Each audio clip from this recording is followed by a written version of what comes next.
सर्वप्रथम आपल्या सर्वांचं हार्दिक स्वागत आपल्या the officer your personal mentor या प्लॅटफॉर्म वरती। आणि मित्रांनो, आज आपण इथे एसे याबद्दल चर्चा करणार आहोत। तेवढाच रंजक, तेवढाच महत्वाचा आणि तेवढाच वेगवेगळ्या प्रकारच्या भावना मनामध्ये निर्माण करणारा हा पेपर आहे। मग याच्यामध्ये आपल्याला काय काय पाहायचंय? काही नाही, माझं फक्त एकच काम आहे, ते म्हणजे हा पेपर तुम्हाला कसा सोडवता येईल आणि जास्तीत जास्त मार्क्स कसे मिळवता येतील यासाठी आपण थोडंसं हिजगुज करणार आहोत आणि थोडंसं आपण एकमेकांशी संवाद साधणार आहोत। ठीक आहे, तेव्हा एक छानसा आपण त्या ठिकाणी असं म्हणूयात संध्याकाळ घालूयात एकत्र। तेव्हा मित्रांनो, एका छोट्याशा प्रश्नाने मला सुरुवात करायची आहे। ते म्हणजे तुमच्यापैकी किती जण असे आहेत की ज्यांनी आतापर्यंत एखादा निबंध 1001 शब्दांपर्यंत लिहिला असेल?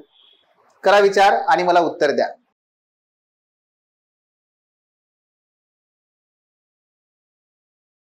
झाला विचार? तर निश्चितपणे बघा, आपल्यापैकी बऱ्याच जणांनी हा आपण 1000 शब्दांचा एसे नसेल लिहिला, पण शाळेत लिहिला का म्हणल्यानंतर मात्र आपली उत्तर असतात, हो आम्ही लिहिला शाळेत, नाही त्याशिवाय पास कसे होणार आणि इथे कसे येणार, बरोबर ना? त्यामुळे शाळेत लिहिला बर, पण इथे नाही लिहिला। मग इथे नाही लिहिला, मग अडचणी काय येतात? तर मग आपली वेगवेगळी उत्तर असतात। शीर्षक कसं द्यावं नाही कळत आहे, फ्लो कसा मेंटेन ठेवावा नाही कळत आहे, कॉन्टेंट कमी पडतोय असं वाटतंय, वाचन कमी पडतंय असं वाटतंय, वेळीच मला त्या ठिकाणी काही कविता काही सुविचार आठवत नाहीत असंही मला वाटतंय, है ना? ह्या सगळ्या गोष्टी आपल्याला त्या ठिकाणी अडचणीच्या ठरतात। पॉझिटिव्ह एसे कसा लिहावा? जर शीर्षक निगेटिव्ह आलं तर, प्रश्नार्थक आलं तर नक्की पॉझिटिव्ह निगेटिव्ह काय कसं कन्क्लुजन करायचं, हा स्ट्रक्चर कळत नाहीये कशा प्रकारे लिहायचं। मित्रांनो, यासाठी डेफिनेटली आपल्याला काम करणं गरजेचं आहे। बघा, एक काय होतं मुद्दा माहितीये का, विद्यार्थ्यांच्या बाबतीत विशेष करून आतापर्यंत यूपीएससीचा आम्हाला अनुभव जो आहे तो सांगतो अगोदर तुम्हाला। ते म्हणजे एकूणच आपल्या एसे बाबत, एसीची तयारी करण्याबाबत विद्यार्थ्यांचं काय होतं माहितीये, सरळ सरळ 2 गट पडतात। काय होतात? 2 गट पडतात। एक जो असतो ना तो अगदी कॅज्युअल असतो, कॅज्युअल, अरे येतंय की काय याच्यामध्ये अवघड आहे असा, किंवा बघू नंतर परीक्षेच्या वेळेस।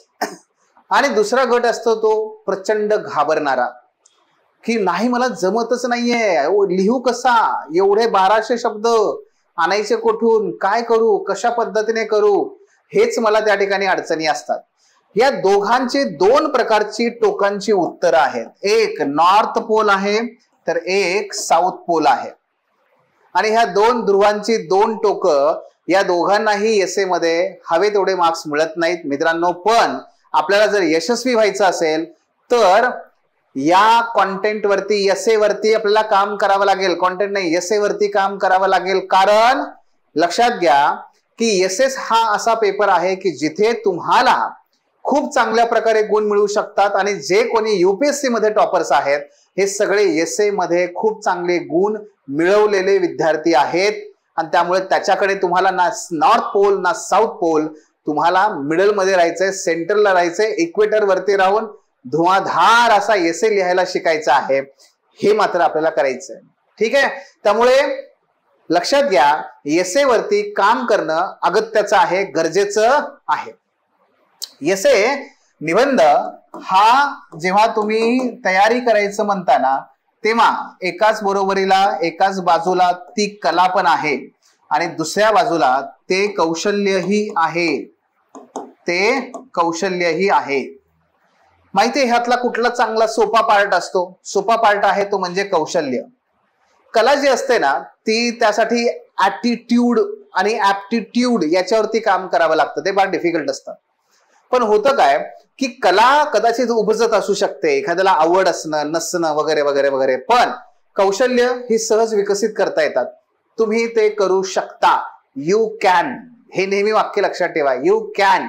एसे तुम्हाला जमू शकतो, पण करायचा कसा, कशा पद्धतीने करायचा, आपल्याला तेच त्या ठिकाणी पाहायचं आहे। आणि म्हणून मित्रांनो, निबंध पेपरची तयारी कशी करणार आहोत, कशा पद्धतीने करणार आहोत, आपण ते बघूया। आता इंट्रो जसं तुम्ही म्हणालात म्हणून मी मुद्दाम नाव टाकलंय इंट्रो। काय आपल्या निबंधामध्ये पहिला सगळ्यात मोठा अडचणीचा भाग असतो, अरे सुरुवात कशी करू, नाही का? बऱ्याच विद्यार्थ्यांचं काय असतं, सर अशी सुरुवात केली पाहिजे ना मी की ते वाचल्या वाचल्या जो परीक्षक आहे ना तो चक्कर येऊन पडला पाहिजे. म्हणजे काय लिहिलंय ना, हे कुठे गेला होता, कुठे होता हा, असे त्याला प्रश्न पडले पाहिजेत. आणि मग तसं मला प्रस्तावना लिहायला सांगा ना, कसं लिहायचं. नाही, मी नाही सांगणार ते. कारण जर असं चक्कर येऊन पडला तर परीक्षक मग त्याचं ते नुकसान भरपाई कोण देणार, मी देणार का तू देणार. नको बाबा, हे असं नको करायला. आणि असं काही नसतं सुद्धा. चक्कर बिक्कर पडून येईल असलं काही प्रकार करता येत नाहीत. हे बघा, प्रस्तावना प्रभावित करणारी असावी. प्रस्तावना तुमच्या विषयाची सुरुवात धडाकेबाज करणारी असावी. जसं T20 मध्ये पहिले जे सलामीवीर ज्या पद्धतीने त्यांचं काम असतं तशा प्रकारे तुमच्या प्रस्तावनेचं काम असतं.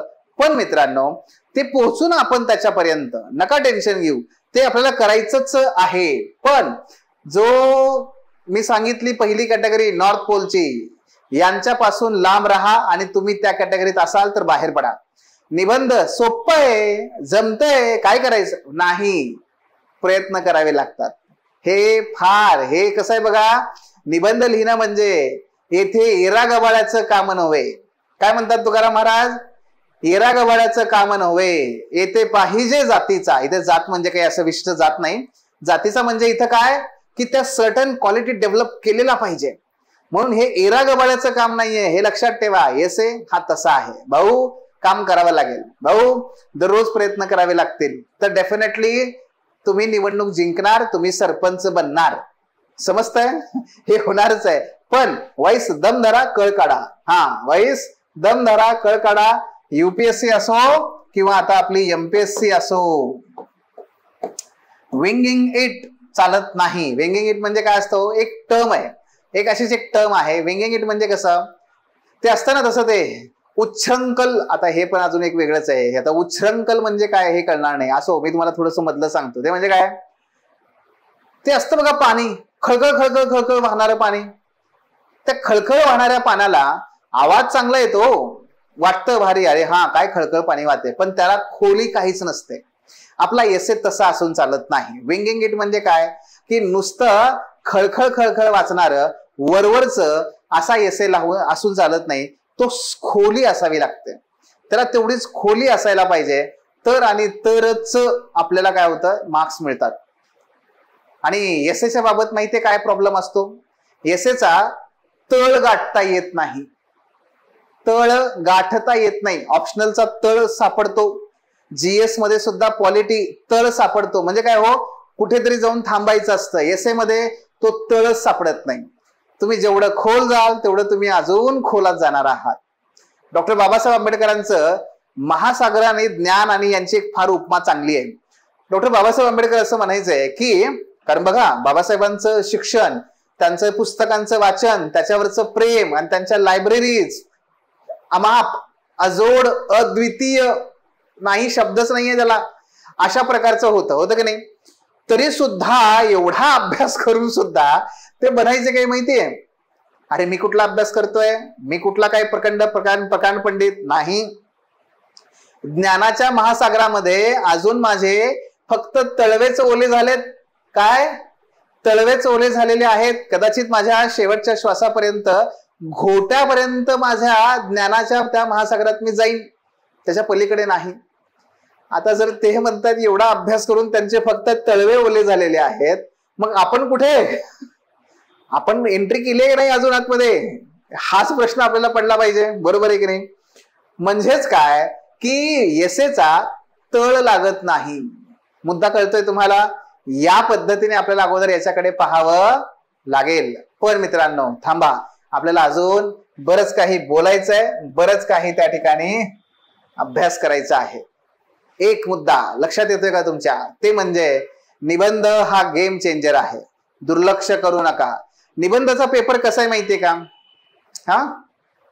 निबंधाचा पेपर कसा आहे माहितीये, गुलाबाचं फुल घेतलेला प्रियकर किंवा प्रेयसी जेव्हा त्या पाकळ्या तोडतो किंवा तोडते आणि ती काय म्हणते किंवा तो काय म्हणतो, either you loves me or hate me but you can't ignore me. तसा निबंध आहे. निबंध काय आहे, you either ignore me, sorry you either you hate me or loves me. Okay, काय आहे, तुम्ही निबंधाकडे दुर्लक्षच करू शकत नाही. इदर यू हेट मी, तू माझा तिरस्कार कर, कशाला ठेवलाय पेपर हा, और यू लव्स मी, माझ्यावर प्रेम कर, what ever, but you can't ignore मी, पण तुम्ही इग्नोरच करू शकत नाही. या पेपरकडे इग्नोर करणं म्हणजे पुढच्या वर्षी परत अटेम्प्ट देणं. द्यायचा का पुढच्या वर्षी अटेम्प्ट? नाही द्यायचा ना, याच वर्षी काढायची आहे ना, मग यू कांट इग्नोर मी असं निबंध म्हणतो, कारण तो गेम चेंजर आहे. हो मित्रांनो, तुम्हाला मी मगाशीही सांगितलं त्या पद्धतीने काहींना 80 मार्क मिळाले, आउट गेला, तर काहींना 140 इन, काय आहे तुम्ही विनर. विनर म्हणजेच काय, मेक और ब्रेक इट, मेक इट और ब्रेक इट अशा प्रकारचा एसे असतो. हा त्या माध्यमातून तुम्हाला घेऊन जातो. म्हणून एसेकडे ते गुलाबाचं फुल आणि पाकळ्या लक्षात ठेवा. पण त्याच्यामध्ये म्हणलंय काय ते सांगा, ते आठवा. मग काय असतो फरक 80 मार्क मिळालेल्या विद्यार्थ्यामध्ये आणि 140 मार्क्स मिळालेल्या विद्यार्थ्यामध्ये? तो फरक असतो त्यांच्या दृष्टिकोनाचा, एसेच्या रचनेचा आणि त्यांच्या तयारीचा. कशाचा फरक असतो? तुमच्या दृष्टिकोनाचा, तुमचे पर्स्पेक्टिव्ह कसे तुम्ही डेव्हलप केलेले आहेत त्याचा, तुमच्या एसेच्या रचनेचा, तुम्ही कसा एसे मांडलेला आहे.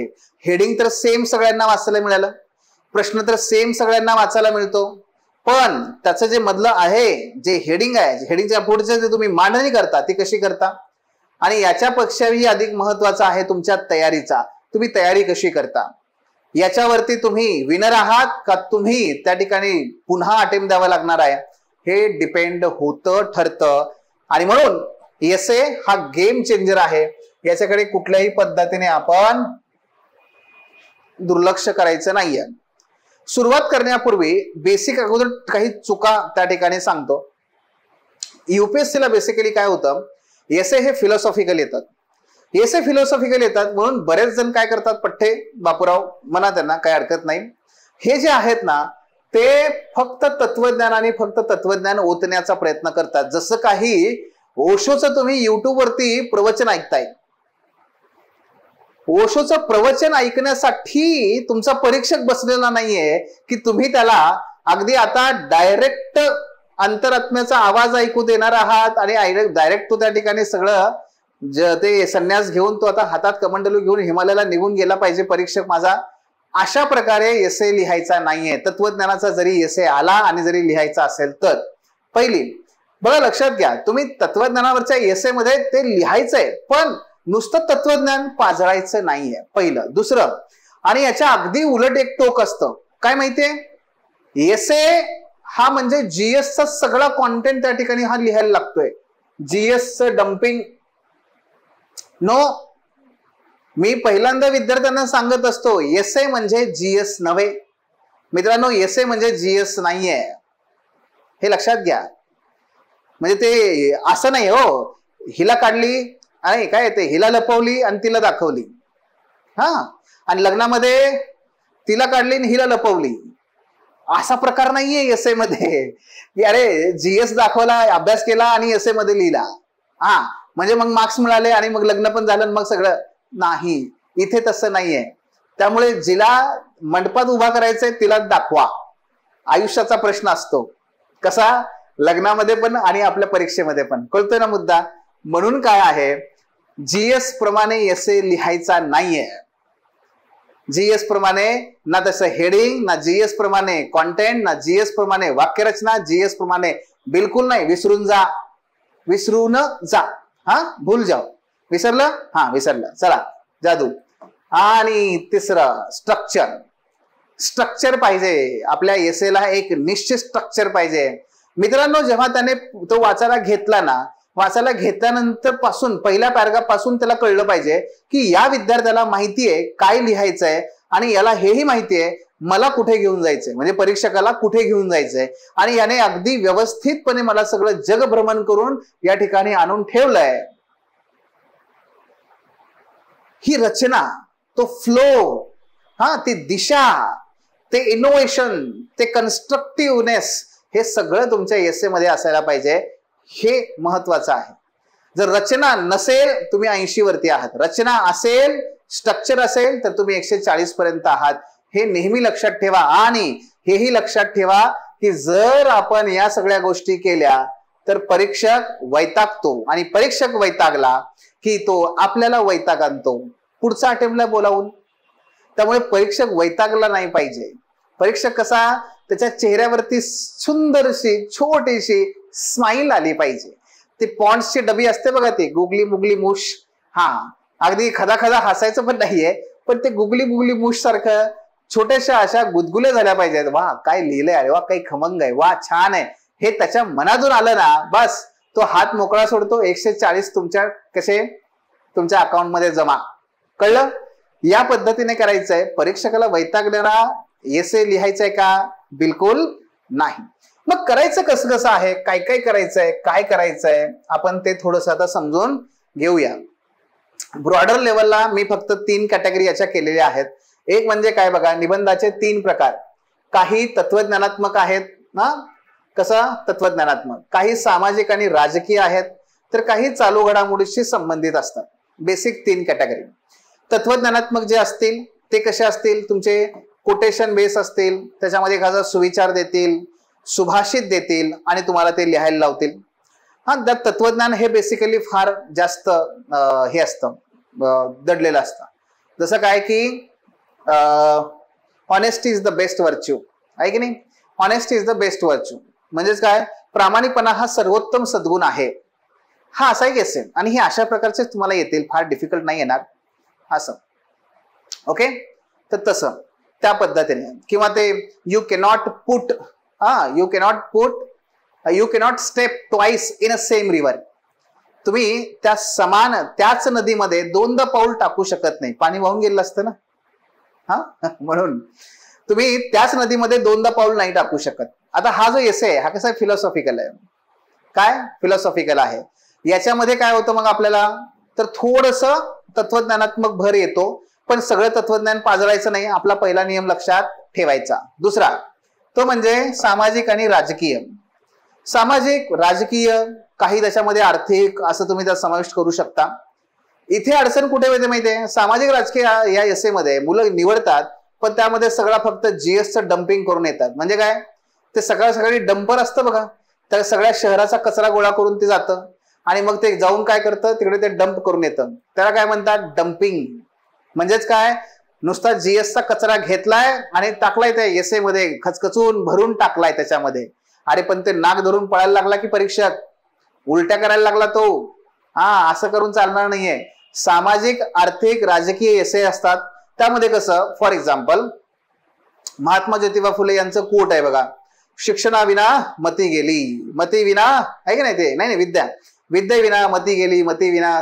तर ते जे कोट आहे, तर त्याच्यामध्ये तुम्हाला कोट दिलं तर ते कसं आहे, शैक्षणिक झालं. त्यामध्ये शिक्षणाचं महत्व आहे, सामाजिक उद्धाराचं महत्व आहे, रूपांतरणाचं महत्व आहे. मग हे तुम्हाला काय करायचंय, लिहायचंय पुढे. किंवा जिच्या हाती पाळण्याची दोरी ती जगाला उद्धारी. मग आता हा स्त्रियांबद्दलचा हा एसे आहे, मग तुम्हाला तो तिथे लिहायचा आहे, तो सामाजिक आहे.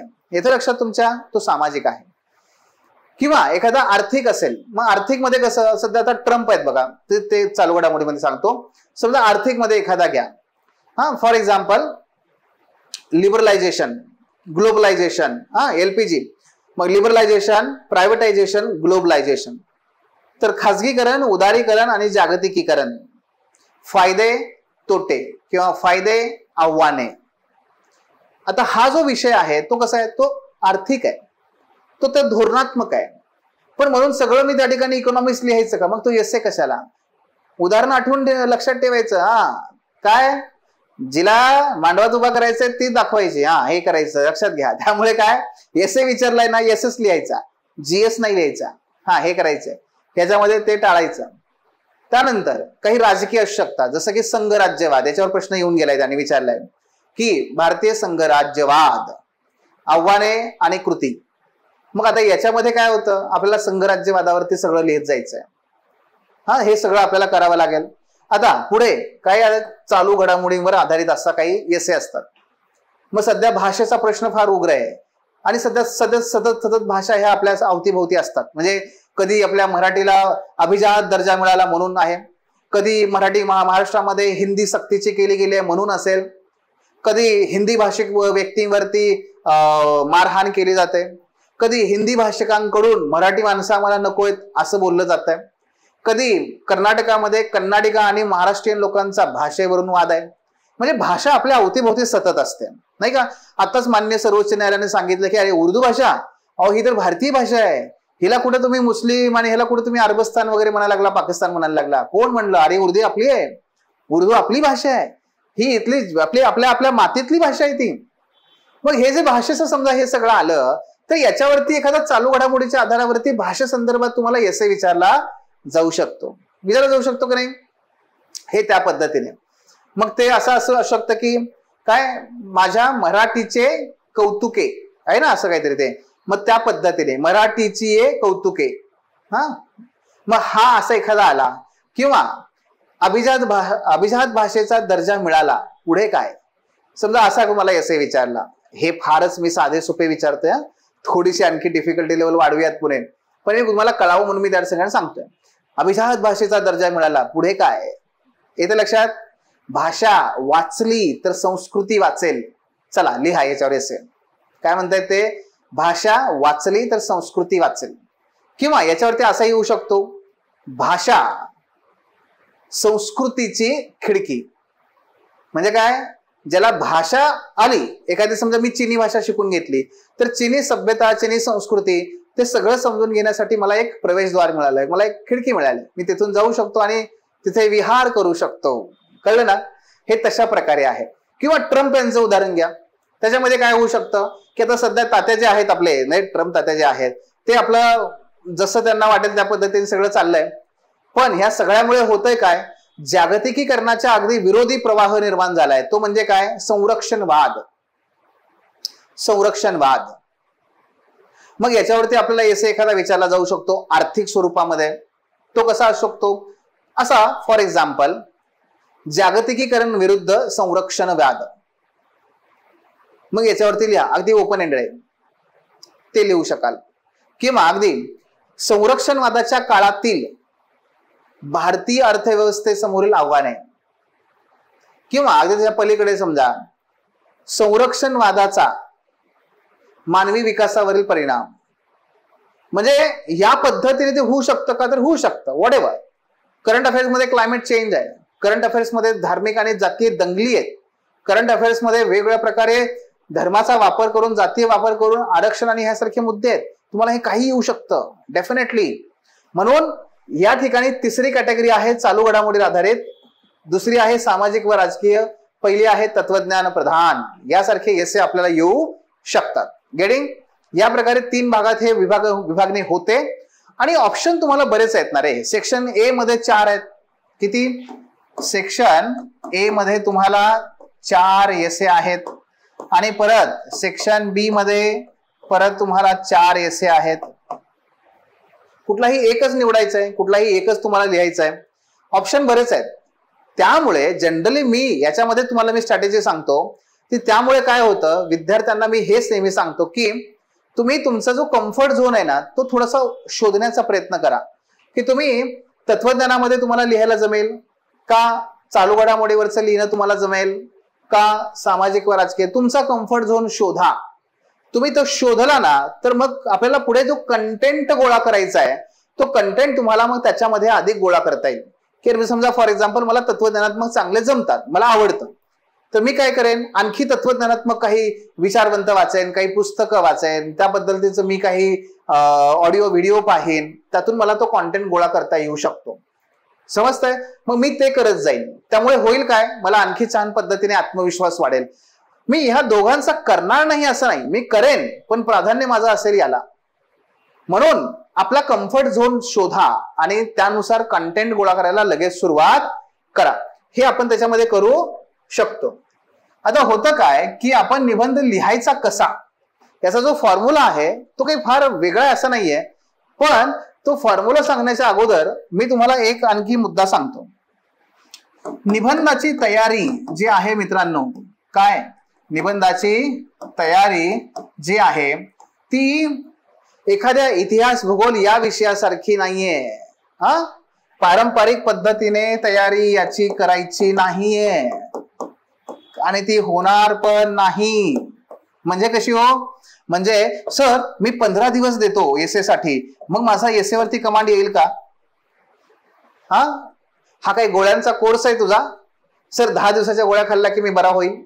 बिलकुल नाही. 15 दिवसात असा एसए त्या ठिकाणी तयार होत नाही. यशस्वी तयारी अशी करून चालत नाही. यशस्वी तयारी कशी आहे माहितीये? याच्या अगदी उलट आहे. ती कशी आहे? ती निरंतर प्रक्रिया आहे. काय आहे? निरंतर प्रक्रिया. एसएचा अभ्यास, एसएची तयारी ही प्रक्रिया आहे, तो टप्पा नाहीये.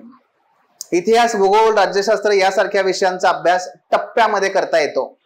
15 दिवस याला, 15 दिवस त्याला, 15 दिवस त्याला, टप्पा टप्पा टप्पा. तिथे काय झाला? टप्पा ठप्पा.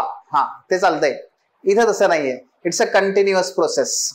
आणि तुम्हाला ते कंटिन्युअस अभ्यास करावा लागेल, कारण तुम्हाला त्याच्याशिवाय त्याच्यावर कमांडच मिळवता येत नाही. पण त्याचा फायदा पण आहे ना. त्याचा काय फायदा आहे हे बघा. जेव्हा तुम्ही पारंपरिक स्वरूपामध्ये टप्प्यांचा विचार करता, तेव्हा तुमचे 15 दिवस किंवा तुमचे 30 दिवस हे ब्लॉक झाले ना. आता तिथं काहीच करता येत नाही दुसरं. तुम्हाला तेच करावं लागेल जे ठरवलंय ते. म्हणजेच काय? त्याचं वजन आहे. तेवढं अख्खं लक्ष्मीकांत 15 दिवसात करायचंय, वजन आहे ना. पुस्तकाचं पण आहेच आणि तो सिलेबसचा आवाका पण वजन आहे. दडपण येतं मनावर, येतं का नाही? तसं याचं नाहीये, कारण हा निरंतर आहे. म्हणजेच काय? अहो याचं वजनच नाहीये तुम्हाला. का? कारण हा दररोज थोडा थोडा थोडा थोडा थोडा करत करत करत करत तुम्हाला जायचंय. काय करायचंय? दररोज थोडा थोडा थोडा अभ्यास तसा करायचा आहे आणि दररोज तुम्हाला त्यातून पुढे जायचंय. म्हणून काय आहे? ही निरंतर प्रक्रिया आहे. म्हणजेच ही कशी आहे? ही वितरित स्वरूपात, डिस्ट्रीब्युटेड स्वरूपात, वितरित स्वरूपात याची तयारी करायची आहे. मग वितरित स्वरूपात म्हणजे काय हो? म्हणजे असं की फॉर एक्झाम्पल बघा, हा गोळा घेतला आणि हा 15 दिवसात संपवा. म्हणजे काय? याचं वजन बघा. आता असा एसे नाहीये. एसे कसा आहे? हॉरिझॉन्टल आहे. तो असा आहे, तो असा आहे. दररोज थोडा थोडा थोडा थोडा थोडा करत जायचं. दररोज थोडा थोडा करत गेलात की तो आपल्याला अतिशय छान पद्धतीने अभ्यास करता येतो. मग दररोज थोडा थोडा अभ्यास करायचा म्हणजे कसा? ही प्रक्रिया करायची म्हणजे कशी करायची बरं का? तर त्यात पहिला दररोज थोडा थोडा करण्याचा पहिला भाग तो म्हणजे आशय. बऱ्याच विद्यार्थ्यांचा काय असतो मुद्दा? सर कंटेंट नाही माझ्याकडे. अरे कंटेंट तुला गोळा करायचा आहे. कसा? दररोज. असा दररोज गोळा करायचा. कणाकणाने कणाकणाने वाढत जायचं आहे की नाही? तसं त्या पद्धतीने तर दररोज दररोज करत जायचा. हा एक. आणि दुसरा तो म्हणजे काय? प्रक्रिया कशी आहे? इथे क्रमांक 2 आशय झाला गोळा करायचा दररोज. मी इथे लिहून ठेवतो. आशय कसा आहे? दररोज. आणि लेखन हे कसं करायचंय? हे मात्र उत्क्रांतीच्या स्वरूपातल्या टप्प्याटप्प्यांच्या आधारे. म्हणजेच काय? उत्क्रांतीच्या स्वरूपात. म्हणजे काय हो? म्हणजे असं की सतत पण विशिष्ट कालखंडानंतर. म्हणजे काय? अहो म्हणजे साधं सोपं सांगतो, थांबा. दर रविवारी आपल्याला एक एसे काय करायचंय? एसे लिहायचा का? नाही, एसे पण नाही लिहायचं. सांगेन मी तुम्हाला पुढे. त्यातलं फक्त एक छोटासा कॉम्पोनंट आहे, तेवढा फक्त लिहायचा. दर रविवारी मी लिहिणार आणि बाकीच्या 6 दिवशी, रविवारी सुद्धा 7 दिवशी मी कॉन्टेंट गोळा करत जाणार. हे मला करायचंय. आणि जर मी हे केलं तर विचार करा, नाही ते मला बर्डनच राहत नाहीये. मग इथं कसं असतं? इंग्रजीमध्ये सांगायचं झालं तर preparation of essay is a continuous progressive state. It is a continuous progressive, ती सतत चालणारी आणि सतत तुमच्या ज्ञानामध्ये भर पाडत जाणारी प्रक्रिया आहे. हे तुम्हाला दररोज करत जायचंय. मग हे करायचं कसं? कशा पद्धतीने करायचं? मी तुम्हाला अगोदर आशयाबद्दल थोडंसं सांगतो. हा जो आशय आहे, आता बऱ्याच जणांना हा प्रश्न पडला असेल, सर हे आशय म्हणजे काय असतो? आशय म्हणजे बाळा कंटेंट. कंटेंट जे लिहायचंय ना आपल्याला, हा ते कंटेंट. बघा चला आपण एक प्रयोग करूयात, छोटासा प्रयोग करूयात, चालेल? बघा ते म्हणजे एक कोड देतो तुम्हाला, उठा, नाही जागेवर उठू नका, कोड देतोय, उठा, जागे व्हा आणि ध्येय सिद्धी झाल्याशिवाय थांबू नका. लिहा लिहा लिहा, प्रस्तावना लिहा याची. अरे लिहा पटकन, नका विचार करू, लिहा, जे येते मनात ते लिहा. उठा, जागे व्हा आणि ध्येय सिद्धी झाल्याशिवाय थांबू नका. करा, विचार करा आणि लिहा.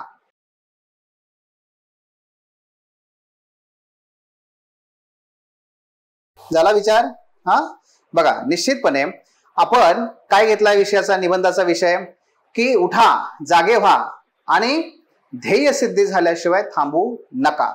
तर निश्चितपैकी तुमच्यापैकी बऱ्याच जणांनी वेगवेगळ्या पद्धतीने बघा काय काय लिहिलेलं आहे ते मी सांगतो तुम्हाला. छान लिहिलंय. कोणी लिहिले, उठा, जागे व्हा, ध्येय सिद्धी झाल्याशिवाय थांबू नका. हे वाक्य युवकांचे प्रेरणास्थान स्वामी विवेकानंदांचे असून या वाक्यातून विवेकानंदांना देशाची युवा शक्ती प्रेरित करायची आहे. बर, पुढे लिहिलंय दुसऱ्या प्रियांका यांनी, विश्व बंधुत्वाची भावना जगामध्ये निर्माण करण्यासाठी प्रयत्न करणारे स्वामी विवेकानंद असे म्हणून गेले की उठा, जागे व्हा आणि ध्येय सिद्धी झाल्याशिवाय थांबू नका. Very good. पुढे त्या लिहितायत की आता साक्षी लिहितायत, आता वेळ आहे की प्रत्येक युवकाने सर्वांगाने जागरूक व्हायची आणि आपले ध्येय प्राप्ती झाल्याशिवाय न थांबण्याची. Very good. मग पुढे प्रियंकाने असं लिहिलंय की रामकृष्ण मिशन मध्ये त्यांनी वेद अभ्यास आणि आधुनिकीकरणाची जोड घालून तरुण पिढीला प्रबोधनाकडे वळायला प्रवृत्त केले. स्वामी विवेकानंद हे स्वतः आपल्या ध्येय प्राप्तीसाठी सजग होते. आपल्या कृतीतून त्यांनी युवकांना बोध दिला, उठा, जागे व्हा आणि अलार्म बंद करून पुन्हा झोपा नाही, थांबा. उठा, जागे व्हा आणि ध्येय सिद्धी झाल्याशिवाय थांबू नका, असं ते आपल्याला सगळ्यांना म्हणून गेले. असं त्या ठिकाणी जे हे आहे प्रियंका त्या ठिकाणी सांगतात. म्हणजेच काय तर ह्या दोघीच नाही, बाकीचे अनेक जणांनी जे लिहिलंय, आता वेळेच्या अभावी आपल्याला नाही करता येत नाही. तर मित्रांनो होतं काय की ऑलमोस्ट सगळेजण काय करणार आहेत, उठा, जागे व्हा, ध्येय सिद्धी झाल्याशिवाय थांबू नका याची सुरुवात स्वामी विवेकानंद यांच्यानुसारच करणार आहेत. अगदी बरेच जण तर असंही करतील, मग स्वामी विवेकानंदांचा जन्म हा पश्चिम बंगालमध्ये येथे झाला, त्यांचे मूळ नाव हे नरेंद्रनाथ दत्त होते, मग ते असे असे झाले, मग ते रामकृष्ण मिशन मध्ये गेले, मग तिथे त्यांनी असं असं केलं, मग युवकांना प्रेरित केलं, मग हे काय आहे, हे एसे नाहीये, हा एसे नाहीये. एसे काय आहे, एसे वेगळा आहे. हो, मी मगाशी म्हणलं ना, हे जीएस आहे. मी समाजसुधारक म्हणून विवेकानंदांचा अभ्यास केला आणि आता मी त्या ठिकाणी ते लिहायला लागलोय, बरोबर ना? काय आहे हे जीएस आहे. मग सर ते एसे म्हणजे मग काय हो? हा, एसे म्हणजे काय, बरोबर का? हा काय एसे म्हणजे मग? बर, ठीक आहे. मी काय सुरुवात करेन पहा, मी सुरुवात अशी करेन की माणूस माझे नाव, माणूस माझे नाव, 10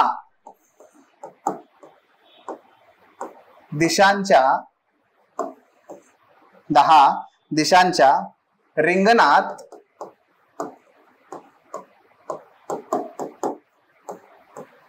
माझी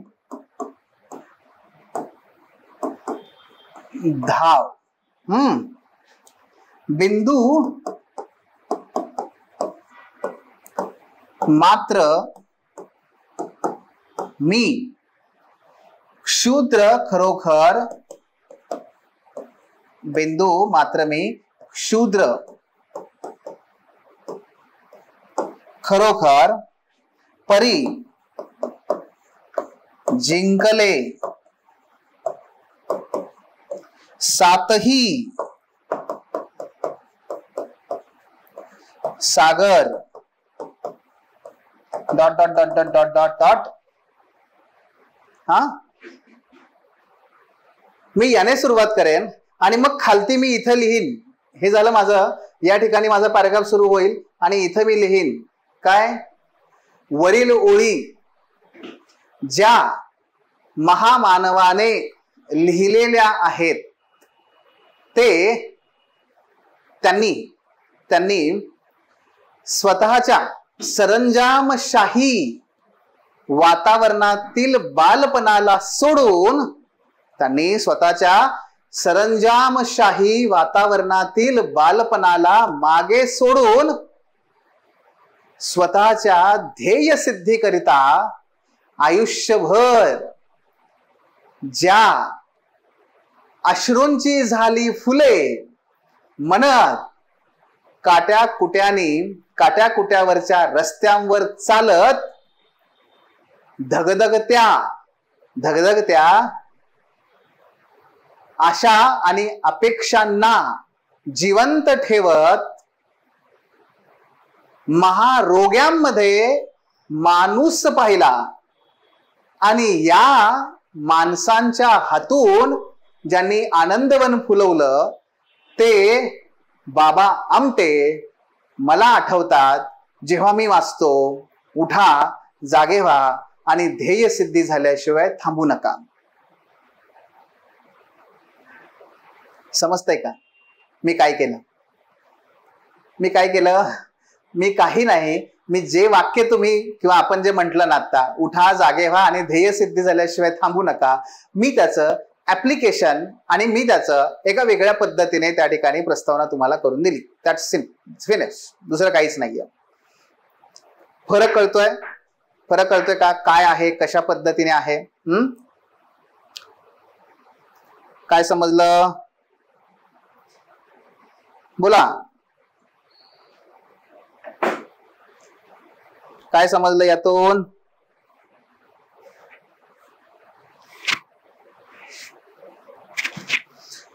काही फरक जाणवतोय? काही फरक वाटतोय?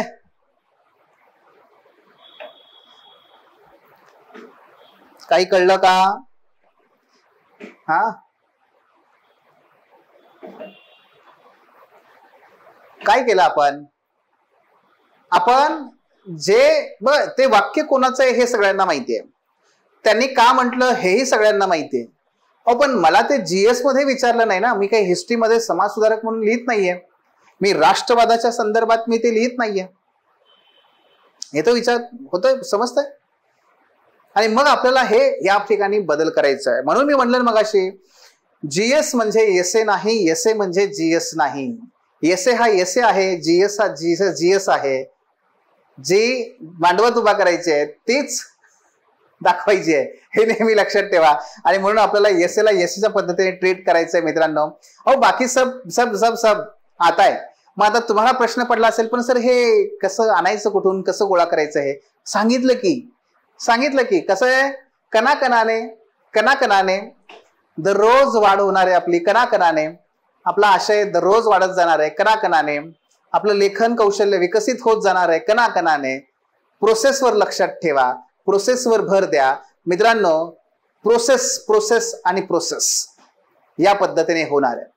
मग दररोज काय करायचंय? मग सर यासाठी तुमचा पुढला प्रश्न असेल, सर याच्यासाठी अवांतर वाचन करायचं का? नाही. हे सगळं जे आहे हे सगळं दररोजच्या आपल्या जे आपण अभ्यास करतोय ना त्यातूनच घ्यायचंय. मी त्याकडे येईल. बघा, म्हणजे मला सांगायचं काय की यातला सगळ्यात महत्वाचा मुद्दा काय? आशय गोळा करणार कुठून हो? आशय गोळा करण्याचा सगळ्यात महत्वाचा स्रोत आहे तो म्हणजे तुमचं दररोजचं वर्तमानपत्र.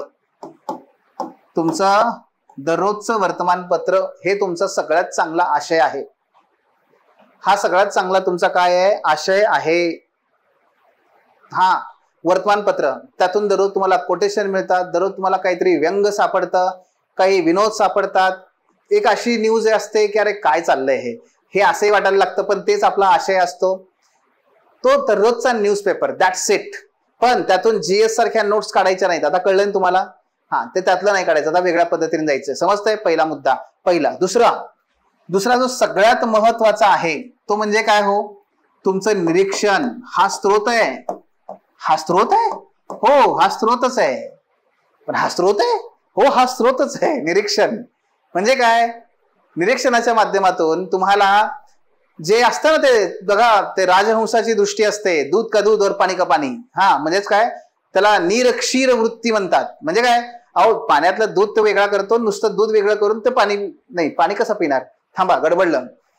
असं म्हणलं जातं की राजहंसाला आपलं जे दूध असतं का नाही त्यात 80% पाणी असतं का नाही, तर त्याला क्षमता असते म्हणे, तो फक्त दूध पितो, पाणी 80% त्या भांड्यात ठेवतो. असो, नीर क्षीर, नीर म्हणजे पाणी, क्षीर म्हणजे दूध, हे वेगळं करण्याची क्षमता राजहंस पक्षाला असते असं म्हणतात.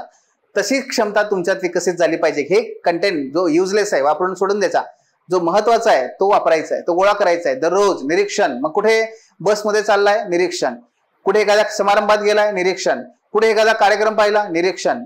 निरीक्षण त्यातून आपल्याला हे सतत आपले कान आणि डोळे उघडे ठेवायचे आणि हे गोळा करत जायचं. हा झाला दुसरा महत्वाचा. तिसरा काय हो, अहो मानसी झालं हे, मानसी काय येत आहे, माणसे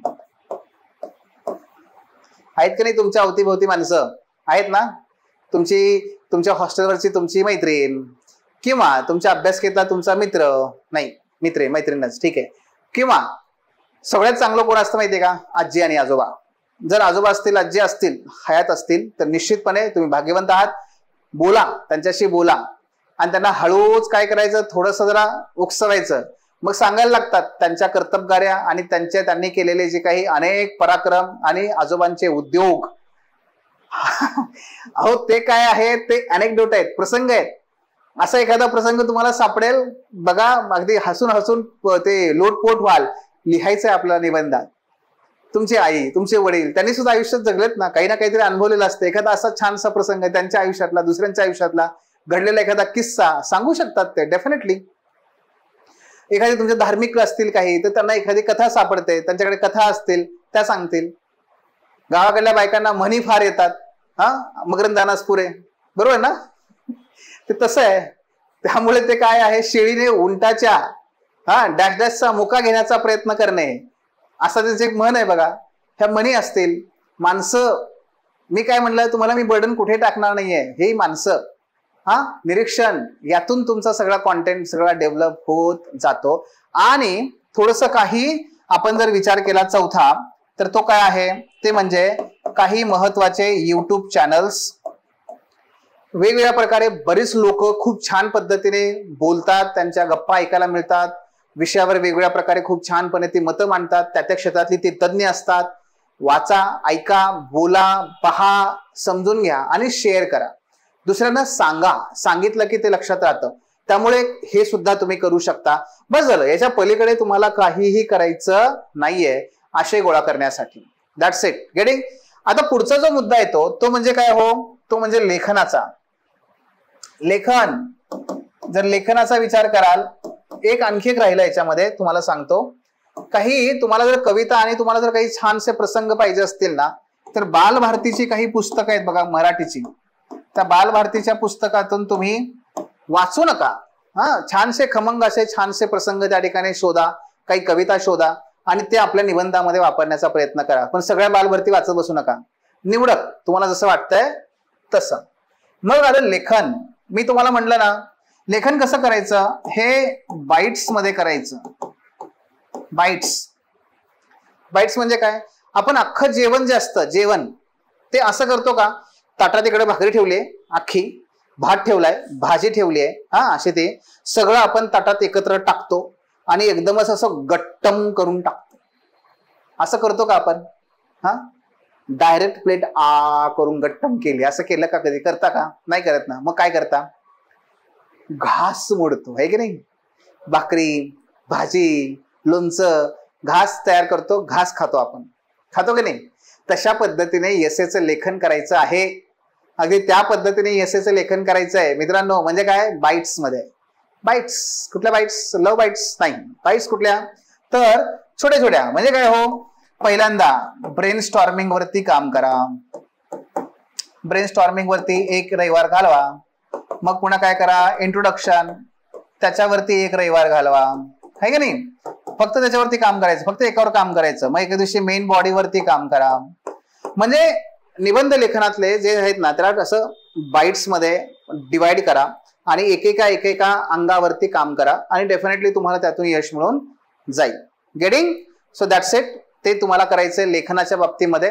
रविवार ठेवा, सोमवार ठेवा, तुमचा जो काही तुमच्या देवाचा जो वार आहे, बुधवार असेल तर बुधवार ठेवा, कोणाचा गुरुवार असेल, कोणाचा शुक्रवार असेल, व्हॉटएव्हर जो तुमचा वार आहे देवाचा तो ठेवा आणि त्या दिवशी नक्की पूजा केल्या लगेच इकडे लिहायला लागा. बघा तुम्हाला आशीर्वाद मिळेल, फळ मिळेल, एसेमध्ये चांगले गुण मिळतील. लिहा, महत्वाचं ते आहे. मग लेखन करत असताना आपल्याला माहिती आहे प्रस्तावना, मुख्य भाग आणि निष्कर्ष. हे एका लेक्चरमध्ये सांगणं कठीण आहे की नाही, म्हणून यात मी फार वेळ घालवणार नाही. पण हे असं आहे, प्रस्तावना खमंग असावी, छान असावी, एवढंच आहे. मुख्य गाभा हा विचार प्रवर्तक असावा, इनोव्हेटिव्ह असावा, काहीतरी त्यामध्ये खोली असावी. आणि कन्क्लुजन हा ठसा उमटवणारा असावा, भविष्याचा वेध घेणारा असावा, उपाय शोधणारा आणि उपाय देणारा असावा. प्रश्नांची चर्चा अख्खं जग करतं. तुम्हाला IAS म्हणून आणि डेप्युटी कलेक्टर म्हणून का निवडायचंय? अहो कारण तुम्ही सोल्युशन देणार आहात ना उद्या, म्हणून तसा आपला शेवट असावा. मित्रांनो, या पद्धतीने आपण गेलो तर डेफिनेटली आपल्याला हे आहे. सराव करा. मी म्हटलं तसं रविवारी असेल, तुमचा जो दिवस असेल त्या दिवशी तुम्ही सराव करा. स्त्रोत मी आता तुम्हाला एसे बद्दल सांगितलेलेच आहेत, जसं की न्यूजपेपर आहे, टॉपर्सच्या काही उत्तरपत्रिका असतील, काही कोटेशन, टेड टॉक्स, काही पॉडकास्ट, युट्यूब वगैरे, तेही मी तुम्हाला सांगितलंच आहे. फायनली काय आहे? अंतिम विचार. अंतिम विचार काय आहे आता? म्हणजे काही कन्क्लुजन. हो, निबंध म्हणजे माहिती तर असायलाच पाहिजे, पण दृष्टिकोन, पर्स्पेक्टिव्ह प्लस इन्फॉर्मेशन हे असायला पाहिजे. एखाद्या स्टोरी टेलर प्रमाणे काय करा, एसे लिहा आणि प्रशासकाचा विचार त्याच्यामध्ये दिसू द्या. एसे म्हणजे स्टोरी टेलर. कथा कथन करायचे ना पूर्वी, पु ल देशपांडे करायचे बघा, वपू काळे करायचे, ती स्टाईल असावी तशा प्रकारे आपल्या निबंधाची. आणि त्यातले विचार मात्र प्रशासकाचे असावे. त्या दोघांची सांगड म्हणजे काय असतं, आपला एसे असतो. ह्या दोघांची सांगड तुम्हाला कुठे पाहायला मिळेल माहितीये? माननीय शेखर गायकवाड सरांचं तुम्ही कुठलंही भाषण ऐका, त्यामध्ये तुम्हाला प्रशासकाचे विचार आणि त्याचबरोबर तुम्हाला स्टोरी टेलिंग हे एकत्र दिसेल. तुम्ही त्यांचं एखादं युट्यूबवरचं सेशन बघा, डेफिनेटली तुम्हाला त्याचा कळून येईल. आणि MPSC आणि UPSCचं मन जिंकणारा एसे लिहायचा आपल्याला प्रयत्न करायचा आहे. निश्चितपणे तुम्ही जिंकाल. तुमच्या जिंकण्यामध्ये आम्ही तुमच्या सोबत आहोत मित्रांनो. आणि त्यामुळे हे लक्षात घ्या की या पद्धतीने आपल्याला एसेवरती काम करायचं आहे. पण ह्या सगळ्या प्रोसेसमध्ये तुम्हाला कोण पाहिजे? तुम्हाला पाहिजे मेंटॉर. तुम्हाला पाहिजे मेंटॉर. मेंटॉर शिवाय हे करणं डिफिकल्ट असतं. अशक्य काहीच नसतं जगात, पण डिफिकल्ट बनतं. डिफिकल्ट बनलं की वेळ जातो, वेळ गेला की श्रम पण वाया जातात, ह्या सगळ्या गोष्टी होतात. आणि म्हणून मेंटॉर पाहिजे. मेंटॉर का पाहिजे? कारण त्याचमुळे तर आपल्याला दिशादर्शन होतं, दिग्दर्शन होतं आणि मग आपल्याला कमी वेळेमध्ये अचूकपणे आपल्या ध्येयापर्यंत पोहोचता येतं, नाही का? आणि मग अशाच पद्धतीने मित्रांनो, जसं मी तुम्हाला सांगितलं तसंच आपण आपल्या प्रत्येक विषयामध्ये विद्यार्थ्यांना फार वेगळ्या पद्धतीने पुढे घेऊन जातो. फार वेगळ्या पद्धतीने. बघा, आमचा हा नेहमीचा फोकस आहे की प्रत्येक विद्यार्थी हा वेगळा आहे. प्रत्येक विद्यार्थ्याच्या गरजा वेगळ्या आहेत. प्रत्येक विद्यार्थ्याच्या सोशल आणि इमोशनल बॅकग्राऊंड वेगवेगळे असतात. हे लक्षात घेऊनच आपली प्रत्येक बॅच जी आता ILP ची उद्यापासून स्टार्ट होते, तर आपली ही जी ILP ची बॅच आहे, बऱ्याच जणांना ती IPL ची वाटते. IPL नाहीये, ILP आहे, म्हणजे इंटेन्सिव्ह लर्निंग प्रोग्राम. ही जी आपली ILP ची बॅच आहे मित्रांनो, ही त्याच पद्धतीने आहे. याच्यामध्ये काय होतं की आम्ही सगळ्यात महत्वाचं म्हणजे विद्यार्थ्याचा, बघा आज जगभर मान्य आहे, काय मान्य आहे माहितीये? यश म्हणजे काय हो? यश म्हणजे तुमचा IQ plus EQ. IQ plus EQ. IQ intelligent quotient आणि EQ इमोशनल कोशंट. मित्रांनो, पण ह्या दोघांचं त्याच्यामध्ये प्रमाण किती असायला पाहिजे? किती असायला पाहिजे? तर असं म्हटलं जातं आज जगभरामध्ये की कुठल्याही क्षेत्रातल्या यशामध्ये IQचा रोल हा केवळ 20% असतो, EQचा रोल हा 80% असतो. ज्यांना स्वतःच्या भावना समजल्या, ज्यांना त्याचं नियंत्रण करता आलं, ज्यांना त्याचं व्यवस्थापन करता आलं आणि आपल्या भावनांचा योग्य उपयोग करून आपल्या ध्येयापर्यंत पोहोचता आलं, ते म्हणजे इमोशनल कोशंट आहे.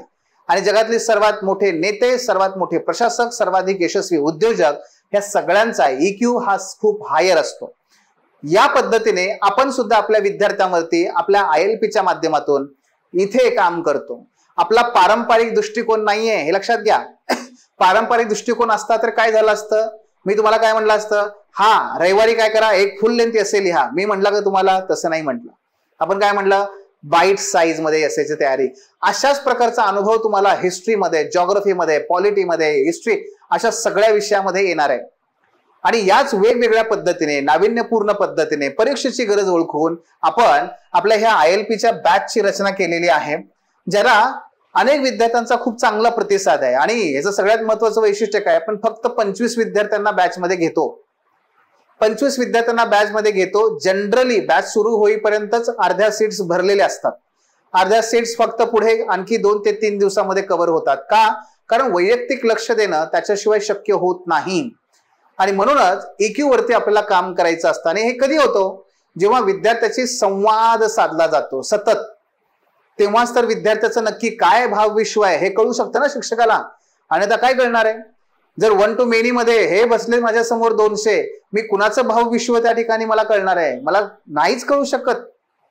मला तिथे फक्त सिलेबस आहे आणि सिलेबस संपवायचा आहे. पण नुसतं सिलेबस संपून मित्रांनो यश मिळत नाही ना तुम्हाला. सिलेबस संपल्यानंतर खरी मेहनत जेव्हा करायची गरज असते तेव्हा क्लास संपलेला असतो, शिक्षक सोबत नसतात. ह्या सगळ्या प्रश्नांवरती उपाय म्हणजे आपली ILPची बॅच आहे. इथे तुमची बॅच सुरू होण्याच्या अगोदरच तुमची शिक्षकांशी मेंटरशिप गाठीभेटी आहे. तुमच्या मेंटरशी तुमचे मीटिंग्स आहेत, त्यातून तुमचं विश्लेषण आहे, तुमचे स्टडी प्लॅन आहेत, आणि त्यातून मग तुम्ही पुढे अभ्यासाला लागलेला असता. हे सगळं आपण त्यात करतोय. आणि म्हणून काय होतं, इथे 1 to 1 आणि पर्सनलाइज स्वरूपामध्ये विद्यार्थ्यांना आपला अभ्यास पूर्ण करता येतो. त्या पद्धतीने यशापर्यंत पोहोचता येतं. हे सगळं या ILPच्या माध्यमातून आपण करतोय. डेफिनेटली मित्रांनो, येणारी 25ची जी एक्झाम आहे त्याच्यासाठीची ही बॅच आहे. आणि ही शेवटची बॅच आहे 25च्या संदर्भातली, ज्यामध्ये आपण या 25च्या दृष्टिकोनातून तेवढ्याच वेगाने वैयक्तिक स्वरूपात लक्ष देत देत देत आपण विद्यार्थ्यांना पुढे घेऊन जाणार आहोत, जेणेकरून 25ची प्रिलिम ही तुमची निघाली पाहिजे. मेन्स मध्ये पण तुम्ही अतिशय खणखणीत असं यश मिळवलं पाहिजे आणि याच अटेम्प्ट मध्ये तुम्ही तुमचं स्वप्न पूर्ण केलं पाहिजे. जर तुम्हाला आणखी काही माहिती हवी असेल तर डेफिनेटली आपले फोन नंबर्स आहेत, कॉन्टॅक्ट करा. वेगवेगळे चॅनल्स आहेत ते जॉईन करा. आपलं ऑफिस आहे अलका चौकामध्ये, या भेटा आणि निश्चितपणे पुढे जाऊया. ठीक आहे, धन्यवाद. The officer your personal mentor चॅनलच्या नवनवीन अपडेट्ससाठी चॅनलला लाईक, सबस्क्राईब आणि शेअर करा. थँक्यू.